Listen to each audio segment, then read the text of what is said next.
아브라함에게는 그 평생에 총 8명의 아들이 있었습니다. 그 중에 첫 번째로 얻은 아들은 사라의 몸종이었던 하갈을 통해서 낳은 이스마엘이라는 아들이 첫 번째 얻은 아들이었고, 두 번째 얻은 아들이 하나님의 약속대로 얻은 아들, 그러니까 아브라함이 100세 그리고 그의 아내 사레가 90세에 얻은 아들 이삭이 두 번째 아들이었습니다. 그렇게 본처인 사라가 죽고 후처를 맞이했어요. 구두라라고 하는 후처를 맞이해서 그 뒤로 낳은 아들이 총 6명입니다. 그렇게 8명의 아들을 두었어요.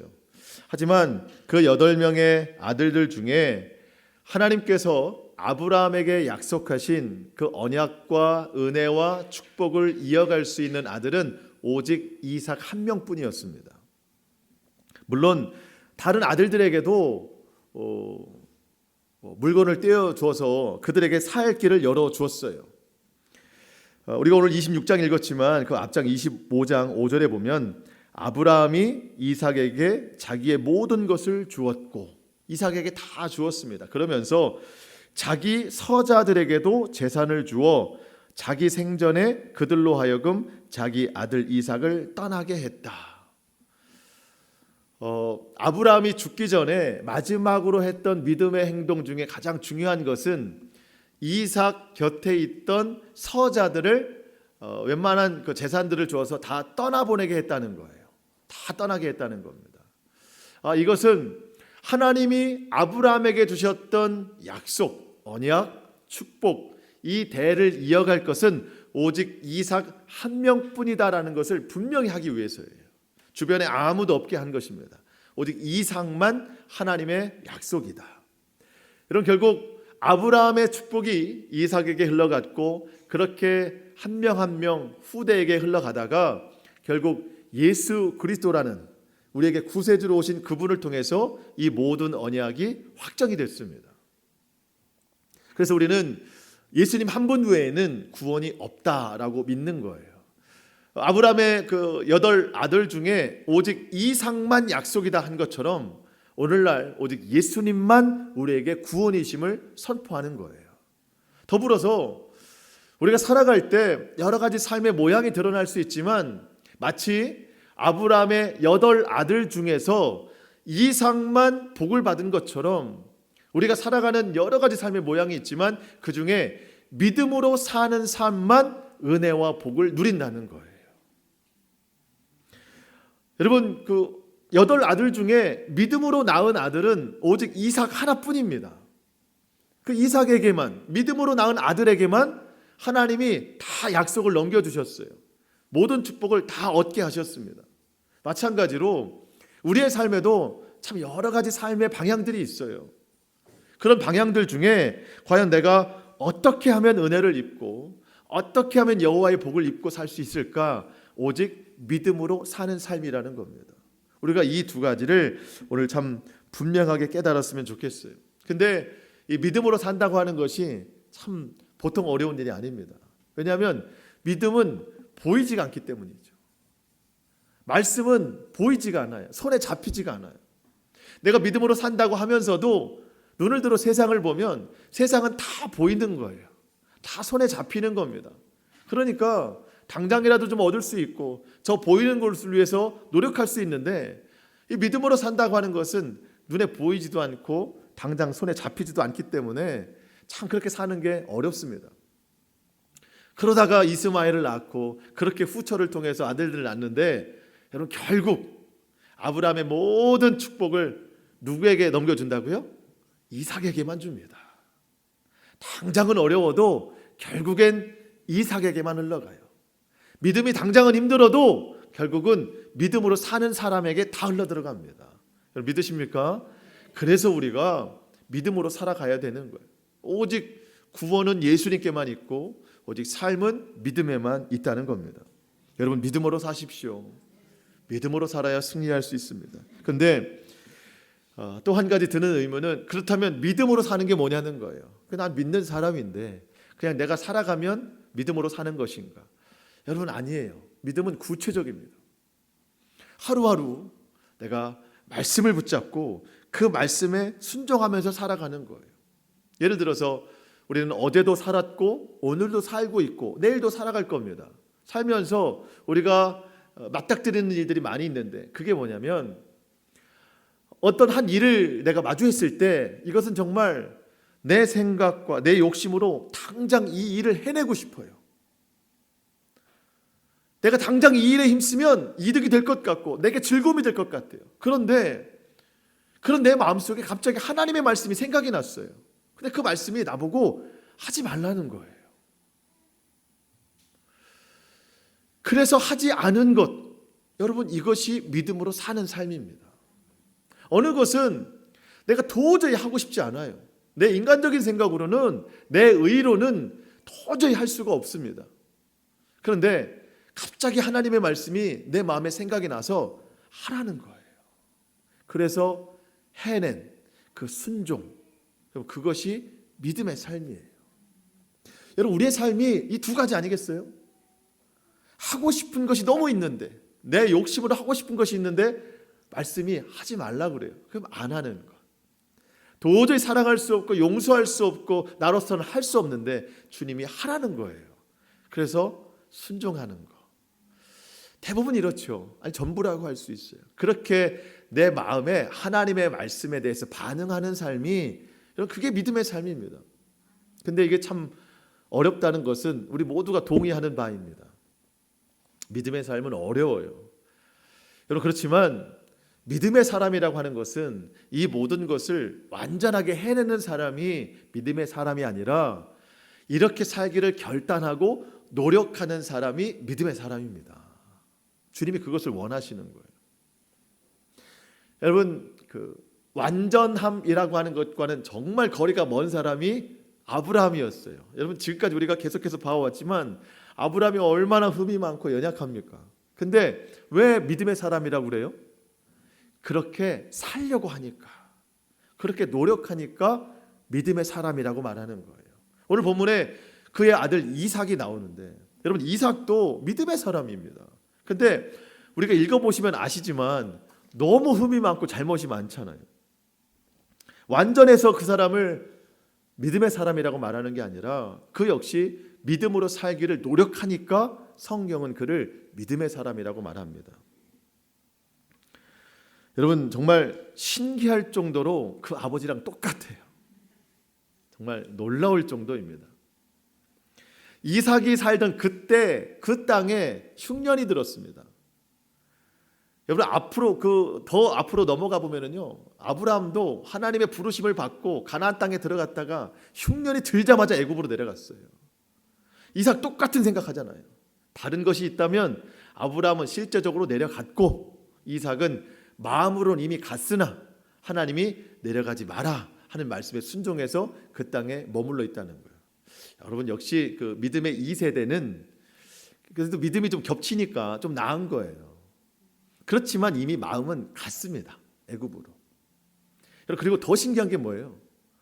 그의 아버지가 자기 아내를 누이라고 속였던 일이 2번이나 있었는데 똑같이 하고 있어요. 같은 땅에서. 6절에 보니까 이삭이 그랄에 거주하였더니 7절에 나오는 내용이 다 그거예요. 사람들이 그의 아내 리브가를 보고 참 아름답다. 이삭에게 물어봐요. 누구냐? 내 누이다. 왜냐하면 내 아내라고 했을 때 저들이 나를 죽이고 내 아내를 취하여 갈까 봐 이게 속이는 거예요. 누이라고 속이는 겁니다. 참 부끄러운 일이죠. 아브라함은 이 일을 2번이나 했어요. 그런데 아브라함이 자기 아내 사레를 누이라고 속였던 것이 여러분 이삭이 태어나서 장성한 때 한 게 아니고요. 이삭이 태어나기 전에 그 2번 일을 한 거예요. 여러분 그런데 어떻게 이렇게 똑같이 하죠? 여러분 부모의 나쁜 행동을 보고 배우는 것도 나쁜 일인데요. 여러분 이것은 죄가 유전됐다는 이야기예요. 여러분 어떻게 그 아버지의 나쁜 행동을 이렇게 똑같이 따라할까? 참 쉬운 일이 아닌데 그 행동을 따라한다는 게 어려운 일인데 처음엔 저도 참 신기하다라는 마음으로 접근을 했는데요. 결국 이 죄가 고스란히 유전된다는 것을 알고 나서는 두려운 마음이 들었어요. 여러분, 내 죄가 내 자녀들에게 똑같이 유전된다고 생각해 보세요. 그런데 내가 나쁜 행동을 해서 그 행동을 보고 배운 게 아니라 내 은밀한 죄까지도, 내 마음으로 지은 죄, 내 은밀한 죄까지도 자녀들에게 고스란히 유전된다고 하면 너무 두려운 일입니다. 이게 얼마나 무서운 일인지 몰라요. 여러분, 우리 마음에는 두 가지가 뿌리를 내리는데요. 그중 하나는 믿음이고 그중 하나는 죄입니다. 근데 공통점은 이 둘 다 뿌리를 아주 깊이 내린다는 뜻입니다.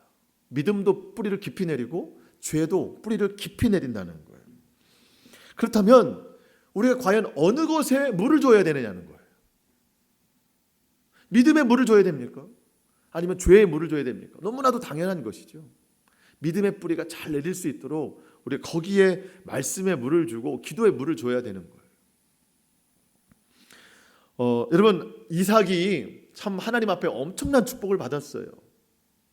아버지에게 그 명하신 그 축복이 고스란히 이삭에게 전해 내려오는데요. 4절을 보니까 하나님이 이삭에게 이런 말씀을 하십니다. 내 자손을 하늘의 별과 같이 번성하게 할 것이다. 이 땅의 모든 자손을 너에게 줄 것이고, 이 모든 땅을 너에게 줄 것이고, 자손에게 줄 것이고, 또 내 자손으로 말미암아 천하 만민이 복을 받으리라. 여러분, 이 당시에는요, 땅과 자손은 가장 큰 축복입니다. 이 축복을 지금 이삭에게 주겠다는 거예요. 그에게 믿음이 있었기도 하지만 가장 근본적인 이유가 뭐예요? 5절에 보니까 이는 내가 너에게 축복을 주는 이유는 아브라함이 내 말에 순종했기 때문이다. 아브라함이 믿음의 뿌리를 너에게까지 잘 내렸기 때문이다. 그렇기 때문에 내가 너를 축복하는 것이다. 여러분, 부모 세대가 믿음의 뿌리를 잘 내리면 자녀 세대가 복을 받습니다. 이건 성경적인 근거예요. 믿음의 뿌리가 이렇게 깊이 내린다는 거예요. 그런데 여러분, 믿음의 뿌리만 깊은가? 그런 게 아니라는 거예요. 죄의 뿌리는 어쩌면 더 깊다는 겁니다. 여러분, 이삭이 범하는 이 죄가 다 아브라함이 지었던 똑같은 죄잖아요. 이삭이 태어나기도 전에 지었던 죄를 어떻게 이렇게 똑같이 따라하는지 참 무서울 정도예요. 왜 성경은 이걸 기록합니까? 우리로 어떤 뿌리를 더 깊게 내리며 살게 했느냐 하는 것을 저와 여러분에게 묻고 있는 거예요. 믿음의 뿌리를 내리겠느냐, 죄의 뿌리를 내리겠느냐. 여러분, 자녀들을 사랑한다면 부모 세대가 먼저 믿음의 뿌리를 깊게 내려야 됩니다. 지금 당장은 믿음의 뿌리를 내린다고 해서 눈에 보이지도 않고 아무 능력도 나타나는 것 같지 않지만 시간이 흐를수록 자녀에게 무엇가 더 두드러지게 나타나는가가 보인다는 겁니다. 여러분, 말로 가르치는 게 중요한 게 아닙니다. 내가 먼저 믿음으로 사는 게 중요합니다. 그걸 보여주려고 하는 게 아니에요.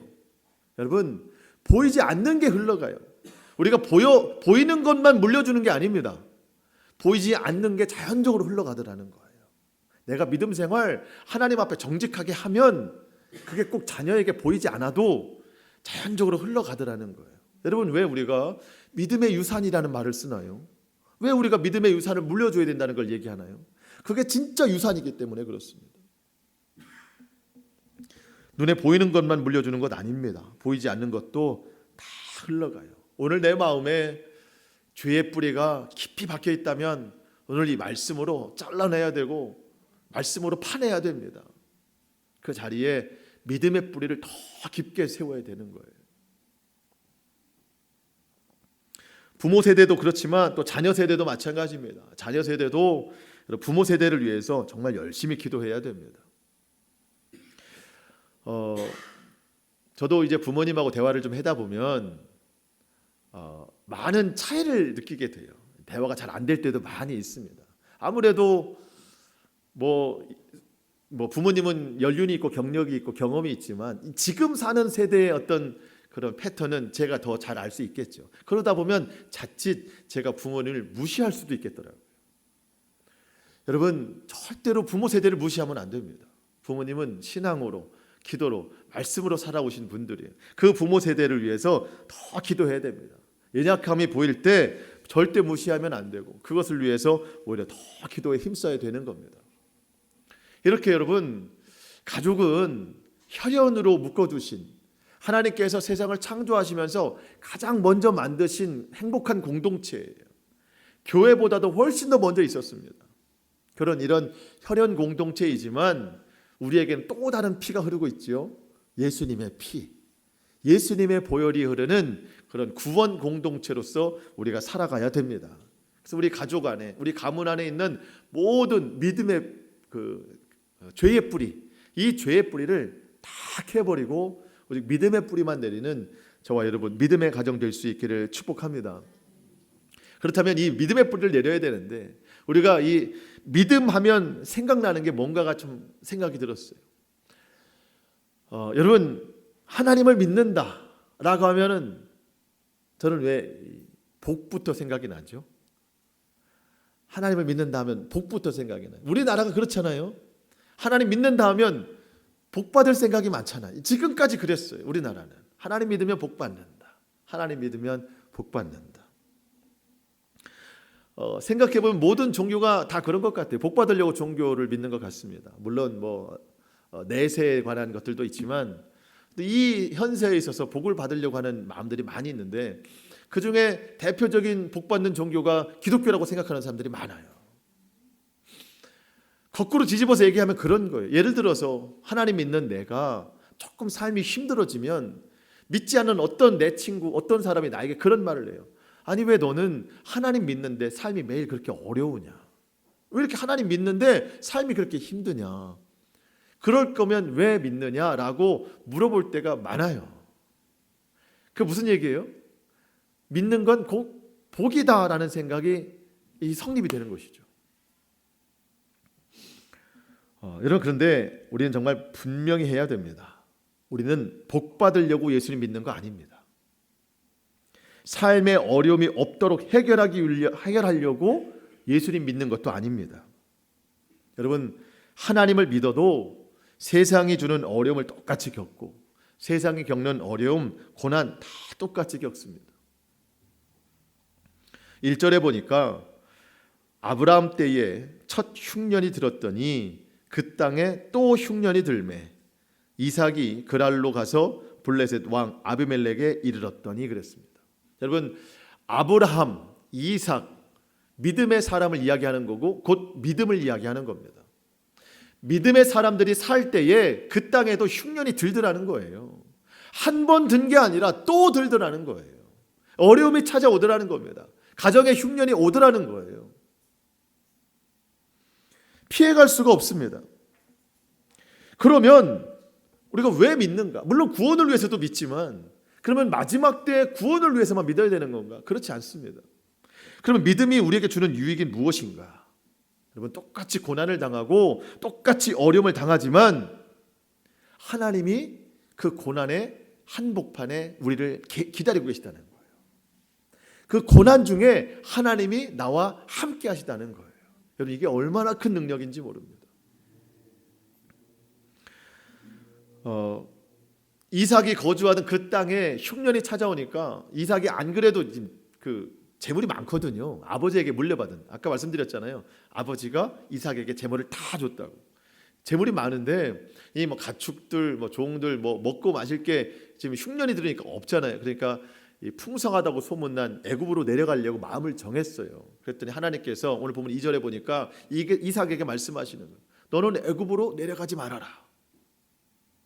내가 너에게 지시한 그 땅에서 그냥 머물러 살아라. 그러면서 3절 상반절에 보니까 네가 이 땅에 거류하면 내가 너와 함께 있을 것이다. 함께 있겠다. 흉년이 든 그 땅에 내가 너와 함께 있을 것이다. 흉년이 든 그 땅에 하나님이 함께하는 사람이 없어요. 왜? 하나님을 믿지 않기 때문에 그 땅은. 그런데 유독 이삭과 함께한다고 하는 것은 그가 믿음의 사람이기 때문에 그렇습니다. 절대로 애굽으로 내려가지 말고 내가 내게 지시한 이 땅에 거하라. 오늘 우리에게 주시는 말씀이에요. 여러분, 삶의 고난이 찾아왔다고 해서, 가정의 흉년이 찾아왔다고 해서 여러분 믿음을 내려놓지 말라는 거예요. 예배를 내려놓지 말고, 말씀과 기도 내려놓지 말고, 하나님께 헌신하는 것 내려놓지 말고, 하나님께서 명하여 지시하신 그 말씀대로 순종하면서 살라는 거예요. 그러면 내 삶의 고난 중에 하나님이 나와 함께 하신다는 거예요. 우리 가정에 흉년이 찾아와도 그 중에 하나님이 반드시 함께 하신다는 거예요. 여러분, 하나님이 함께 하시면 이길 수 있는 거 아니겠습니까? 하나님이 지키시고 하나님이 보호하시고 하나님이 그곳에서 은혜와 축복을 더하신다는 거예요. 우리가 참 이런 결단이 필요합니다. 삶의 어려움이 찾아오면 가장 먼저 내려놓는 게 믿음이고 예배인데, 그곳에서 하나님을 만나야 되는 거예요. 요한일서 5장 3절에 이런 말씀이 기록이 되어 있어요. 하나님을 사랑하는 것은 이것이니 우리가 그의 계명을 지키는 것이라. 저와 여러분이 주님 사랑합니다, 주님 사랑합니다 고백하는데 뭘로 증명할 수 있겠어요? 하나님의 이 말씀을 지키는 것, 순종하는 거예요. 그런데 우리가 하나님의 말씀은 무겁습니다라고 말할 때가 있어요. 그래서 성경은 그의 계명들은 무거운 것이 아니로되. 하나님의 말씀을 지키는 것이 결코 무거운 짐이 아닙니다. 우리에게 복으로 주신대요. 그러면서 요한일서 5장 4절, 무릇 하나님으로부터 난 자마다 세상을 이기느니라. 세상을 이기는 승리는 이것이니 우리의 믿음이니라. 여러분, 삶의 고난과 혼란과 때로는 흉년이 찾아와도 그 모든 것을 이길 수 있는 유일한 한 가지는 오직 믿음입니다. 믿음. 이 믿음은 뭐예요? 하나님이 그 가운데 나와 함께 하심을 믿는 거예요. 여러분, 내가 믿음 하면서 그 믿음으로 세상을 이겨본 적이 얼마나 있습니까? 참 기억도 잘 나지 않아요. 내가 믿음 있다 하면서 이겨본 적이 별로 없어요. 여러분, 말씀에 순종함이 없어서 그렇습니다. 오늘 이 말씀을 붙들고 우리 고난 중에 더욱 믿음으로 살아서 그 믿음이 승리하는 것을 경험하는 저와 여러분 될 수 있기를 축복합니다. 이삭이 그의 아내 리브가를 이제 누이라고 이제 속였어요. 거짓말했습니다. 아버지와 똑같은 행동을 했어요. 그 땅이 블레셋 땅이고 그 땅 왕은 아비멜렉이라고 부릅니다. 여러분, 아비멜렉은 어떤 한 개인의 이름이 아니라 블레셋 왕을 지칭하는 그냥 칭호예요. 그러니까 마치 애굽의 왕을 우리가 전체 바로라고 이야기하듯이 이 블레셋 왕을 아비멜렉이라고 하는데, 그 아비멜렉이 본 거예요. 이 누이가 아니구나, 부부구나라고 하는 것을 보게 된 겁니다. 그러면서 이제 이삭을 부르죠. 왜 거짓말을 했느냐? 왜 당신이 거짓말해서 내 땅 백성 중 한 명이 당신의 아내를 취하여 죄를 범할 수 있는 그런 여지를 남겨뒀느냐라고 막 물어봐요. 그때 이삭이 대답을 합니다. 내 생각에 그 사실로 말미암아 내가 죽게 될까 봐 두려워서 그랬다. 내 생각에. 여러분, 믿음의 사람도 하나님 생각대로 살지 않고 자기 생각대로 살면 이렇게 죄를 범하는 거예요. 여러분, 하나님 말씀에 순종하는 게 얼마나 중요한지 모릅니다. 아무리 훌륭한 사람이라도 자기 생각대로 하면 이런 참 어처구니 없는 죄를 짓게 되는 거예요. 하나님 말씀대로 살아가면 바른 길 가거든요. 그런데 사람의 생각대로 하니까 죄를 짓습니다. 여러분, 그런데 참 중요한 것은 그게 사람의 생각대로 짓는 이 죄라도 그 짓는 자리가 어디냐가 참 중요하더라고요. 이게 무슨 얘기냐면, 여러분, 이삭이 이 흉년 때문에 애굽으로 내려가지 않고 그 가나안 땅에 그냥 머물렀어요. 하나님 말씀에 넓은 범위에서 순종하다가 그 땅에 살던 그 시대에 자기의 생각대로 또 죄를 범한 거예요. 그러니까 이 죄를 범한 이 자리가 하나님 말씀에 순종하는 자리였다는 거예요. 여러분, 이해되시죠? 그랬더니 하나님이 그의 연약함까지도 하나님 손으로 붙들어 주셔서 선하게 이끌어 두시더라는 거예요. 이 아비멜렉이 너무 화가 났죠. 왜 그렇게 거짓말을 했느냐 하면서 참 난데없이 엉뚱한 소리를 하는데 백성들에게 선포를 하는 거예요. 이방인이라고 우리에게 와 있는 이 이삭과 그의 아내를 범하는 자, 괴롭게 하는 자들은 내가 다 죽일 것이다 하면서 공포를 내립니다. 그러니까 이 부부를 보호해주기 시작해요. 참 예상치 못한 축복이죠. 왜 이런 일이 일어났는지 도저히 이해는 할 수가 없어요. 그런데 하나님이 그렇게 그 아비멜렉의 마음을 움직이신 거예요. 여러분, 죄는 잘못된 겁니다. 죄는 잘못된 게 맞아요. 그 죄는 하나님 앞에 온전히 회개를 해야 되는 겁니다. 그런데 그 죄가 어떤 영역 안에서 있었는가도 참 중요하다라는 거예요. 여러분, 예수님을 믿는 사람이, 하나님의 자녀된 사람이 죄를 지었다면 그 사람은 주님 앞에 회개하면 용서를 받습니다. 왜냐하면 이 믿음이라는 순종의 범위 안에서 지은 죄이기 때문에. 근데 예수님 믿지 않는 사람이 죄를 지었을 때는 그가 하나님을 모르기 때문에 회개의 방법도 몰라요. 그러니까 용서의 기회가 없는 거예요. 죄를 지으면 안 되지만, 지었다면 바로 회개해야 되지만, 하나님은 어떤 영역에서 지었는가에 따라서 그것을 우리에게 선하게 역사하시더라는 거예요. 여러분, 그래서 우리가 하나님 말씀에 순종할 때 참 뜻하지 않은 나의 연약함까지도 하나님이 들어쓰시는 것을 우리가 보게 됩니다. 그래서 철저하게 하나님 말씀에 순종을 해야 돼요. 성경에 이삭의 이야기가 기록된 것 중 가장 특별한 일화가 12절부터 소개가 되는데, 여러분, 제가 그 우물 사건이거든요. 여러분, 제가 12절, 13절 읽을 테니까 여러분 눈으로 보시면서 가장 마음에 와닿는 단어 하나만 좀 뽑아보세요. 한번 해보세요. 12절, 13절을 제가 읽을 테니까 가장 마음에 와닿는 단어를 하나 뽑아보세요. 2개도 괜찮고 3개도 괜찮습니다.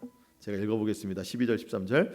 이삭이 그 땅에서 농사하여 그 해에 100배나 얻었고 여호와께서 복을 주심으로 그 사람이 창대하고 왕성하여 마침내 거부가 되어. 아마 여러분들이 저와 같은 생각이라면 100배라는 단어를 좋아할 것 같습니다. 거부, 거부, 그렇죠. 마음에서 나오는 소리가 그냥 나오는 거예요. 창대하여, 왕성. 저는 이 100배를 제일 좋아했습니다. 사실 이 말씀이 저에게 굉장히 큰 힘이 될 때가 많았어요. 왜? 100배니까요. 내 믿음은 생각 안 하고 그저 내가 하나님 믿는다는 것만으로 100배라는 생각을 했어요. 숫자를 생각했습니다. 그리고 거부가 되고 싶었죠. 또 왕성하고 창대하고 복을 받고, 여러분 다 우리가 좋아하는 단어들 아닙니까? 그런데 이 단어들이 어디서 나왔어요? 여호와께서 복을 주심으로. 우리는 이거를 지나가고 100배에만 주목하고 창대, 거부, 왕성에만 주목해요. 저도 그랬어요. 근데 여러분, 이 시작이 다 어디서 와요? 여호와께서 주셔야 되는 거예요. 그 시작이 없으면 이 축복의 물줄기는 흐르지가 않아요. 여러분, 과연 우리가 무엇을 주목하며 살아야 될 것인가? 결국 여러분, 순종입니다. 순종. 여호와께서 함께 하심으로, 그래야 이게 흘러나오는데 우리가 더 그것에 주목을 해야 됩니다. 여러분, 복, 축복하면 떠오르는 단어들이 많이 있을 겁니다. 여러분, 뭐가 축복이에요? 사실 솔직히 말해보면 여러분, 재물 축복 아닙니까? 돈이 많으면 축복이죠. 건강하면 축복 아니겠습니까? 여러분, 세상에서 성공하면 그보다 더운 축복이 어디 있겠어요? 명예도 있고 권력도 있다면 참 축복이죠. 여러분, 우리가 생각하는 이 복이라는 단어 안에 이런 많은 것들이, 그 복이라는 주머니 안에 많은 것들이 들어가 있습니다. 여러분, 하나님께서 이삭에게 복을 주심으로 그가 거부가 되고 창대하고 왕성해졌다 하면서 그 다음 구절에 소떼가 있고 양떼가 있고 종들이 많더라는 거예요. 그럼 우리가 그 뭐가 복이라고 생각하겠어요? 아, 소가 많구나, 그게 복이구나. 양이 많구나, 그게 복이에요. 종들이 많구나, 그게 복이라고 생각하죠. 우리가 생각하는 복은 단어들이 있습니다. 여러분, 그런데 진짜 복은 그 단어들이 아닙니다. 그 단어들이 쓰이는 쓰임새의 결과까지를 우리는 복이라고 말하는 거예요. 예를 들어서 돈이 많아요. 복이죠. 복이라고 할 수 있습니다. 여러분, 그런데 그 많은 돈을 죄를 짓는 데 써봤다고 생각해 보십시오. 그 복입니까? 그 복이 아니죠. 건강해요. 건장해요. 근데 이 복을 남을 해치는 데 막 사용했어요. 여러분, 그 복입니까? 이 복이 아니죠. 성공, 축복이죠. 우리는 성공을 해서 얼마나 기도하는지 몰라요. 축복이죠. 성공. 그런데 욕심이 끝이 없어요. 성공을 했는데 그 다음 성공을 생각해요. 가족, 옆, 뒤 돌아보지 않아요. 성공만 바라보고 있어요. 여러분, 복입니까? 복이 아니죠. 복은 내가 생각하는 그 단어 몇 개가 아니에요. 혹 그게 복이라고 생각했을 때 그것이 사용되는 결과까지가 복입니다. 여러분, 그래서 진짜 축복은 하나님이 주시는 거예요. 여호와께서 복을 주심으로. 그러니까 여호와께서, 하나님이 주시는 건 다 복이에요. 왜? 하나님이 주셨다면 그걸 가지고 하나님이 어떻게 쓰실 건가를 우리에게 말씀해 주시기 때문에 그것까지 순종하는 것까지가 우리에겐 복이라는 겁니다. 여러분, 그 이삭이 지금 하나님으로부터 창대할 정도로, 거부가 될 정도로 복을 누리지 않았습니까? 그랬더니 그 땅에서는 이삭이 이방인인데, 아니 이방인이 원주민보다 훨씬 더 많은 복을 누리니까 위협을 느낀 거예요. 그래서 그 블레셋 왕 아비멜렉이 이삭을 그 땅에서 쫓아냅니다. 내 땅에서 떠나라. 그 이삭이 그 땅을 떠나서 조금 더 지나서 부엘세바라는 곳으로 올라갔습니다. 그러니까 한참을 지나니까 아비멜렉이 자기 신하들 데리고 찾아왔어요. 미안하다는 거예요. 내가 잘못했다는 겁니다. 당신 곁에 하나님이 계신 것은 내가 그때는 못 봤는데 지나고 나니 하나님이 당신과 함께 하는 거 보니 내가 당신과 이제는 좀 친하게 지내야 되겠다. 쫓아낼 때는 언제고 내가 절대 그런 마음은 없었다라고 하면서 이삭에게 동맹을 맺자고 제안을 합니다. 여러분, 이삭의 마음이 어떻겠어요? 불편하죠. 그 동맹을 맺을 이유가 없어요. 이미 자신은 큰 거부가 됐고 굳이 그 사람들과 동맹을 맺을 이유가 없습니다. 근데 여러분, 이삭의 행동을 보십시오. 이삭이 그 불편한 상황이지만 하나님이 주신 그 복을 그때 다 풀어내요.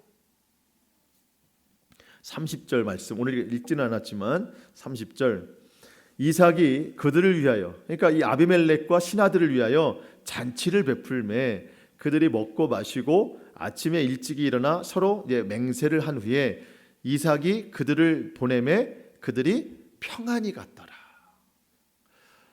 여러분, 하나님이 왜 거부가 되게 하셨을까? 이때를 위함인 것이죠. 다 풀어주라는 거예요. 왜? 하나님의 말씀은 평안이기 때문에, 하나님의 목적은 평안에 있기 때문에 그 받은 복을 가지고 평안을 위해서 살라는 거예요. 이삭이 그것에 순종한 것이죠. 여러분, 우리가 참 이 주목해야 될 단어들 우리 눈에 띄고 마음으로도 생각이 되고 머릿속으로도 생각이 되지만, 여러분, 우리가 그것들에만 집중하지 말고 하나님께서 주시는 복에 우리가 집중해야 됩니다. 하나님께서 주시는 것, 그것이 무엇이든 그냥 하나님이 주시는 게 다 복이에요. 왜 여러분, 성경이 고난도 유익이다, 고난이 축복이다 왜 말씀하십니까? 지금 당장은 고난은 정말 고난이죠. 그런데 하나님이 주시는 것은 끝까지 봐야 된다고요. 그 쓰임새까지 봐야 된다고요. 여러분, 당장은 내게 고난이지만 그 고난이 나를 유익하게 하는 것은 그 고난을 통해서 내가 성장하고 내가 하나님 앞에 더 가까이 나아갔다면 그 고난은 복입니다. 주님이 나를 시험하실 때 왜 시험하실까요? 하나님을 더 가까이 하라는 시험이 있어요. 시험도 그러면 나에게 복입니다. 그러니까 무엇이든 내게 다 복이 될 수 있어요. 지금 우리의 가정 안에 하나님 앞에 구하는 복의 이름들이 참 많이 있을 텐데, 여러분, 그것을 재설정해야 돼요. 진짜 복이 무언가를 재설정하시고 그것을 위해서 힘써 기도하실 수 있기를 축복합니다. 이제 마지막으로 오늘 본문에서 소개되는 이 이삭의 행동 중에서 우리가 가장 본봐야 될 것에 대해서 좀 말씀을 나누고자 하는데, 이제 우물 사건입니다. 자, 여러분, 지금 이삭이 머물고 있는 땅은 넓게 보면 가나안 땅이고, 가나안 땅 중에 이제 애굽과 접경에 있는 블레셋 땅입니다. 그러니까 가나안이에요. 아직은 가나안입니다. 하나님이 약속하신 땅에 머물러 사는데, 사실 이삭은 이 땅에서 이방인으로 사는 거잖아요. 원래 자기 땅이 아니잖아요. 이 아브라함도 그랬었습니다. 근데 이방인이 와서 이 블레셋 사람들이 보니까 이방인이 더 큰 거부가 된 거예요. 시기하고 질투가 난 겁니다. 그래서 아까 그 아비멜렉 왕이 이삭을 쫓아낸 거 아닙니까? 이 땅에서 가장 부유함의 상징이라고 보면 여러분, 우물을 택할 수 있어요. 뭐 수도꼭지가 있어서 틀면 물 나오는 시대가 아니잖아요. 물이 없는 땅이고 가문 땅입니다. 그때 이 우물을 가지고 있다면 참 거부예요. 아브라함이 땅을 파서 물을 냈습니다. 그래서 그것을 아브라함이 우물로 정해놓고 그 백성들이 살게 했죠. 시기가 난 블레셋 사람들이 그 우물을 흙으로 메꿔버렸어요. 뺏을 수 없으니까 방해라도 하는 것이죠. 그렇게 아브라함 시대에 메꿔졌던 이 우물을 이삭이 종들을 시켜서 다시 파괴합니다. 그랬더니 놀랍게 물이 다시 흘러나와요. 생수의 근원이 거기에 있더라는 것이죠. 이 물이 흘러나올 때 즐거워하고 있을 때 블레셋 그 원주민들이 찾아와서 이삭의 목자들과 막 다툼을 벌입니다. 왜 우리 땅에 와서 이렇게 주인 행세를 하느냐? 이 물은 우리의 것이다 하면서 막 다퉈요. 이삭이 그곳에 가보니까 다투고 있는 그 장면을 보고 그냥 원주민들에게 그 우물을 주어라 하면서 그 자리에서 물러나서 나오면서 그 우물의 이름을 에색이라고 말합니다. 에색, 뜻은 다툼이라는 뜻이 있어요. 다툼. 여러분, 그 19절 이삭의 종들이 골짜기를 파서 샘 근원을 얻었잖아요. 자, 20절 그랄 목자들이 원주민들이 이삭의 목자들과 다투어 이르되 이 물은 우리의 것이라 하매 자, 이삭이 그 다툼으로 말미암아 그 우물 이름을 에색, 다툼이다 이렇게 짓고 그 자리를 떠났습니다. 그 자리를 떠나서 또 땅을 파니까 물이 솟았어요. 그랬더니 또 원주민들이 와서 또 싸우자는 거예요. 여기도 우리 땅이라는 겁니다. 21절 또 다른 우물을 봤더니 그들이 또 다툼으로 그 이름을 신나라 하였으며. 여러분, 이삭이 힘이 없어서 그냥 내어준 게 아닙니다. 이삭이 그냥 싸우기 싫어서 내준 게 아닙니다. 여러분, 이삭은 거부예요. 아비멜렉이 두려워서 내 땅을 떠나라 할 정도로 큰 거부가 됐고 큰 권력이 있는 사람입니다. 그런데 뭐 그 땅 원주민들이 와서 내놔라 했을 때 쉽게 물러날 수 있는 그 정도의 힘을 가진 사람은 아니에요. 근데 왜 다투지 않고 싸우지 않고 그 자리를 그냥 내어줬을까요? 여러분, 이 에색이라고 하는 첫 번째 우물은 다툼이라는 뜻이고 두 번째 이름을 신나라고 불렀는데, 여러분, 이 신나라는 단어의 뜻은 대적하다는 뜻인데요. 이 신나라는 단어가 사탄이라는 단어와 어원이 같아요. 그 같은 단어에서 뜻이 파생된 겁니다. 그러니까 쉽게 말하면 첫 번째 공격보다 두 번째 공격이 더 거세졌다는 뜻입니다. 예를 들어서 첫 번째는 사람들이 와서 싸우자고 덤볐다면 두 번째는 마치 사탄이 와서 싸우는 것처럼 큰 공격을 했다는 거예요. 그러니까 얼마나 싸움이 치열했겠습니까?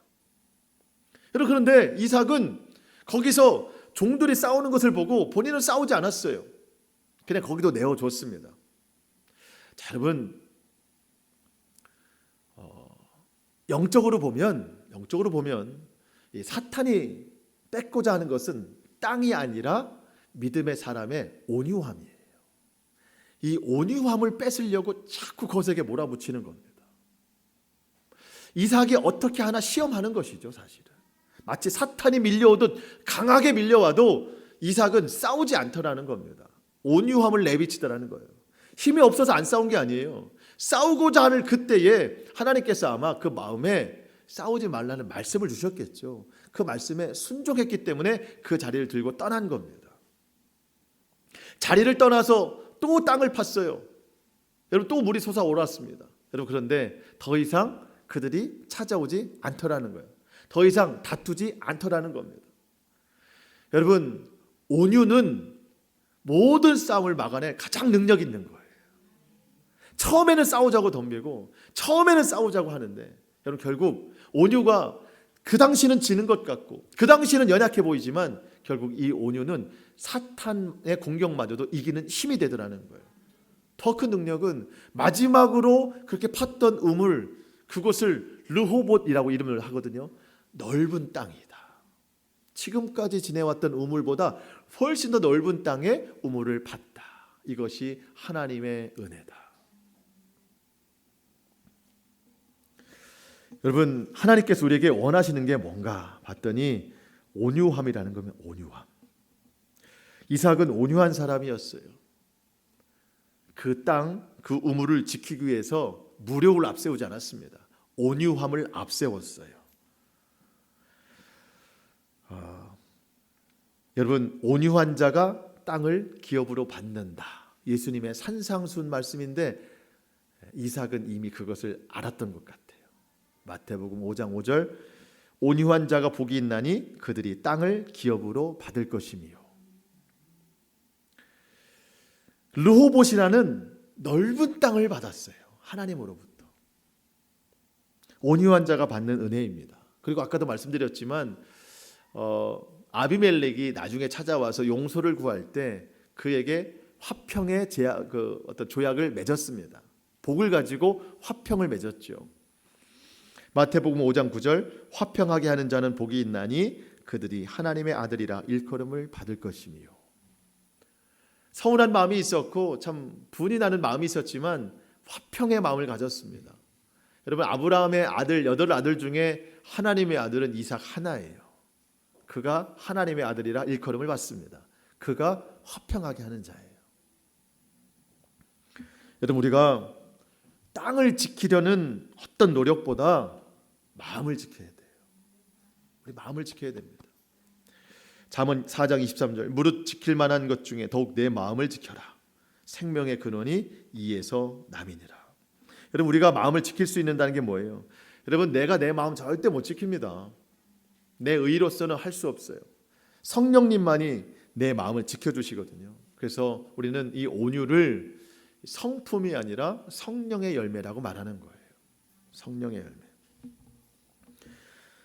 여러분, 그리스도인들이 가장 치열하게 싸우는 전쟁터는 세상이 아닙니다. 내 마음이에요. 내 마음. 늘 내 마음이 가장 치열한 전쟁터입니다. 내 옛사람은 당장이라도 싸우라고 그래요. 지금 내 우물을 뺏어가는 저 사람과 당장 싸우라고 그래요. 내 수고로 얻은 것인데 왜 빼앗으려고 하느냐? 내 옛사람은 당장 싸우고자 하는 거예요. 그런데 새 사람 됐어요. 내 안에 그리스도께서 내게 말씀해 주십니다. 온유해라. 온유해라. 온유한 자가 땅을 기업으로 받는다. 그래서 그냥 그 말씀 때문에 내어주는 거지 내 성격으로 내어주는 게 아니에요. 더 큰 세력을 가지고 와서 또 다른 땅을 차지할 때 또 한 번 하나님의 말씀에 순종합니다. 온유해라. 온유한 자가 땅을 기업으로 받는다. 결국 르호봇이라는 큰 은혜를 경험하게 됩니다. 여러분, 내 옛사람과 내 새사람, 내 안에 그리스도께서 서로 마주할 때, 우리 두 마음의 법이 싸울 때 얼마나 힘든지 몰라요. 여러분, 이게 가장 치열한 전쟁터예요. 여러분, 이 싸움을 많이 하셔야 됩니다.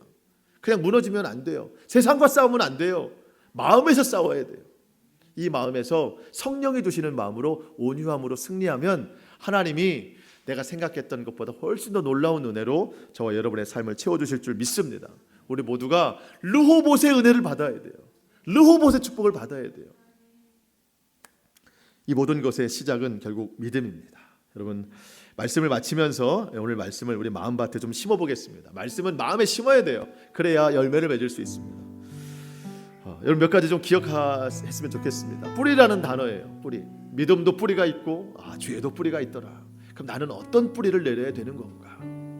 너무 무섭습니다. 은밀한 죄까지도 자녀가 따라한다고 보면 이보다 더 무서운 일이 없어요.